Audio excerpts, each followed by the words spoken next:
Gikalingawan karon ang post sa usa ka engkantadik nga gihimuan og makalingaw nga eksena ang iyang pagbiyahe gikan Davao City padulong Samal Island.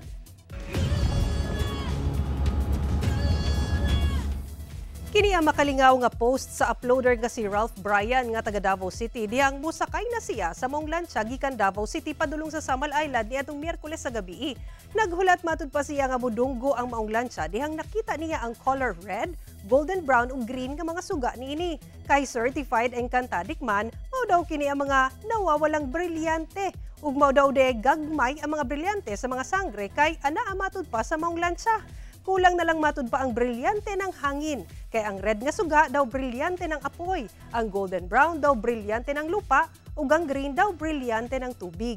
Feeling matud pa ni Ralph nga dili day kini biyaheng Samal kundi biyaheng Encantadia. Samtang karong gabi makita na ang gahom sa bagong tagapagligtas, apan mas mukusog pa ang kalaban. Mag-atbangay na sabunya sila Sangre Pirena ug Almiro.